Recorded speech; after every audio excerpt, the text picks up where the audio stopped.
Hi, ಇವತ್ತಿನ ಈ ಭಾಗಕ್ಕೆ ನಿಮ್ಮೆಲ್ಲರಿಗೂ ಸ್ವಾಗತ.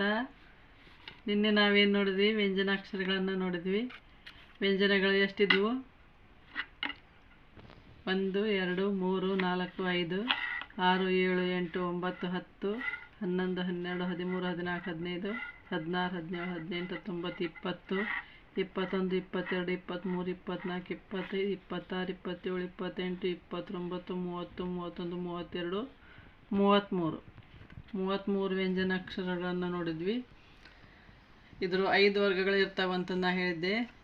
ಯಾವ್ಯಾವು?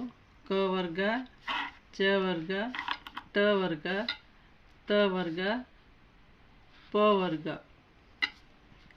ಇವು ವರ್ಗಗಳಂತಂದು ಯಾಕಂದ್ವಿ?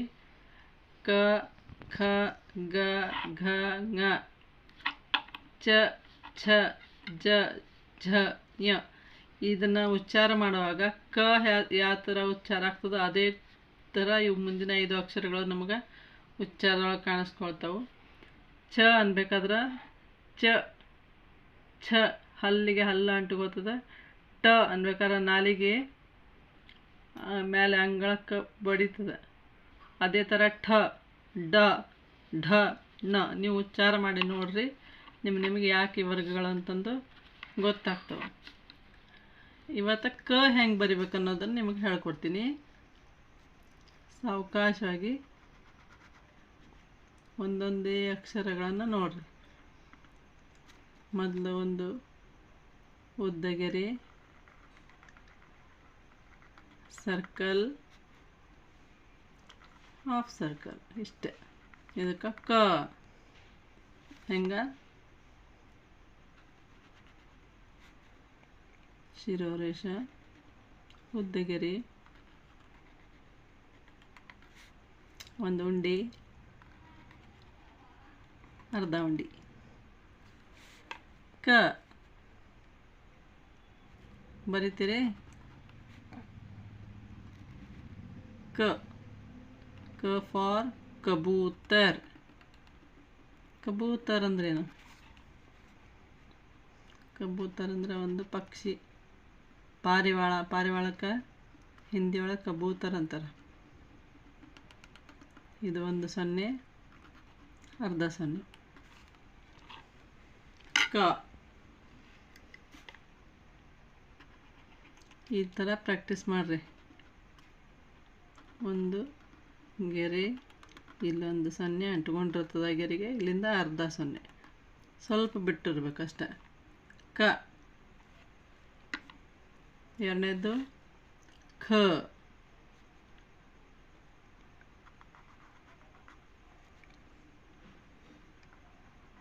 ಖ,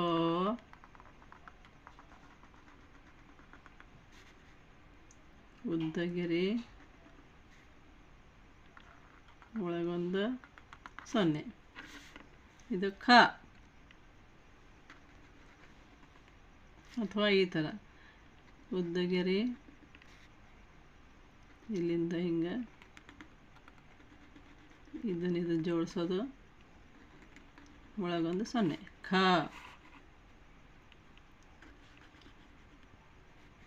ಒಡ್ಡಗೆರೆ, ಉದ್ದಗೆರೆ. ಈ ಗೆರೆಗೆ ಇದು ಅಂಟ್ಕೊಂಡಿರ್ಬೇಕು, ಅದನ್ನು ಮರಿಬೇಡ್ರಿ. ಆಮೇಲೆ ಇಲ್ಲಿಂದ ಹಿಂಗೆ ಒಳಗೆ ಖ. ಶಿರೋರೇಷ, ಉದ್ದಗೆರೆ, ಹಿಂಗೆ ಬಂದು ಇಲ್ಲೊಂದು ಗಂಟು ಹಾಕಿ ಇಲ್ಲಿ ಜೋಡಿಸಿ ಒಳಗೊಂದು 0. ಖ. ಸಾವಕಾಶ ಕಲಿಸ್ತೀನಿ, ಲೇಟ್ ಆದರೂ ಚಿಂತಿಲ್ಲ. ಇಲ್ಲ ಸಣ್ಣ ಗಂಟು ಇಲ್ಲಿ ಜೋಡಿಸ್ಕೊಳ್ಳೋದು. ಖ. ಬರೋಬ್ಬರ. ಈಗ ಗ. ಗಣಪತಿ ಗ. ಅಡ್ಡಗೆರೆ, ಉದ್ದಗೆರೆ,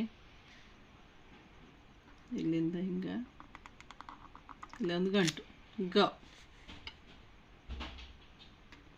ಉದ್ದಗೆರೆ ಉದ್ದಗೆರೆ ಇಲ್ಲಿಂದ ಹಿಂಗೆ ಒಳಗೊಂದು ಚಿಕ್ಕ ಗಂಟು ಹಾಕೋದು. ಗ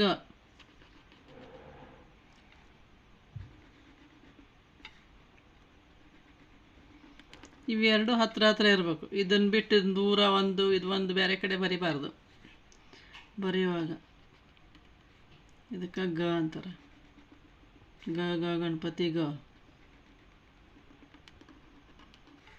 ಗ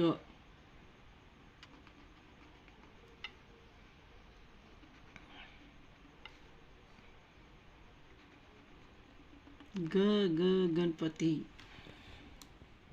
ಆಯ್ತಾ. ಈಗ ಘ ಘರ್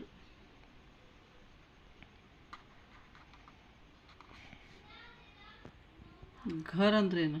ಮನೆ. ಹಿಂಗೆ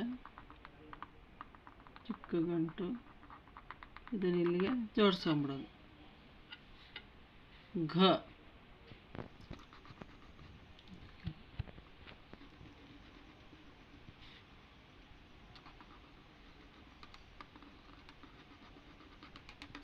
ಘ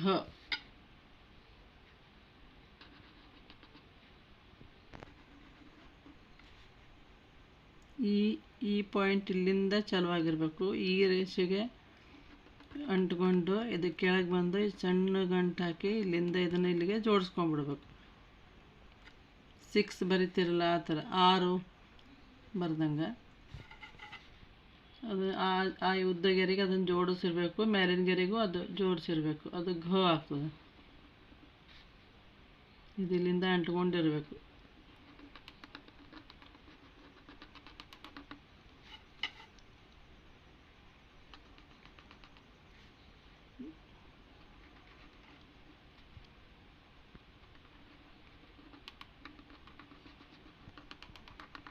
ಘ ಆಗ್ತದೆ.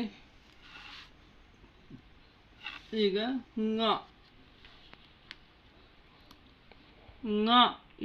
ಇದನ್ನು ಹೆಚ್ಚಾಗಿ ಸಂಸ್ಕೃತದೊಳಗೆ ಬಳಕೆ ಆಗ್ತದೆ. ಹಿಂದಿಯೊಳಗೆ ಬಳಕೆ ಆಗೋದು ಕಡಿಮೆನೇ. ಕಡಿಮೆ ಅಂದರೆ ಇಲ್ಲ ಅಂತಂದು ಆದರೂ ಆಯ್ತು. ಒಳಗೊಂದು ಚುಕ್ಕಿ ಇದು ಂಗ.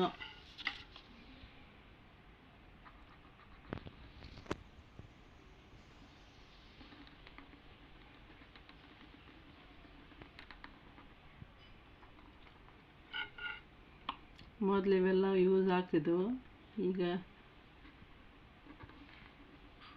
ಕೆಲವೊಂದು ಅಕ್ಷರಗಳನ್ನು ಕಡಿಮೆ ಮಾಡಿ ಅದನ್ನು ಬೇರೆ ಥರ ಬರೆಯೋ ಪ್ರಯತ್ನ ಮಾಡ್ತಾರೆ.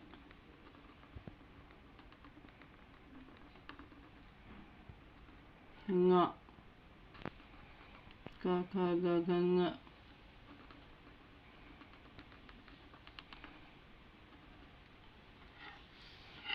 ಇವತ್ತಿಗೆ ಇದನ್ನು ಬರೆದು ಪ್ರಾಕ್ಟೀಸ್ ಮಾಡಿಕೊಡ್ರಿ. ಕ ಕ ಕ ಕ ಕ ನಿಮಗೆ ಬರೋ ತನಕನೂ ಬಿಡಬೇಡ್ರಿ. ಪೂರ್ಣ ಅಕ್ಷರ ಚೆಂದಾಗಿ ಬರಬೇಕು.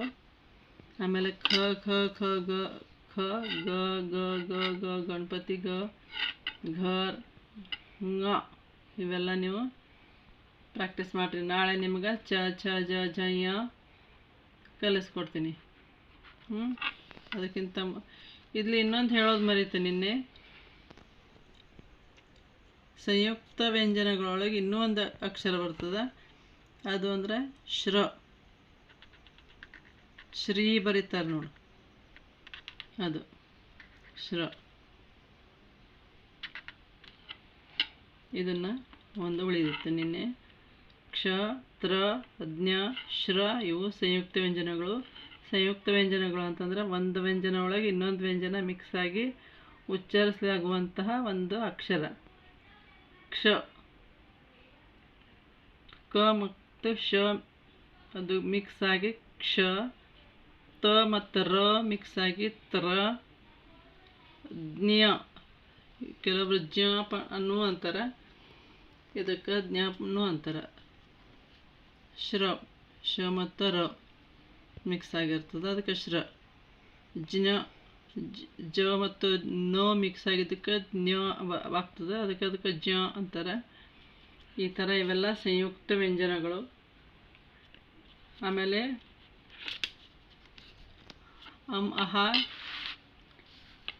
ಅಹಕ್ಕೆ ಏನಂತಾರೆ ಅಂತ ಹೇಳಿದ್ದೆ ನಿನ್ನೆ,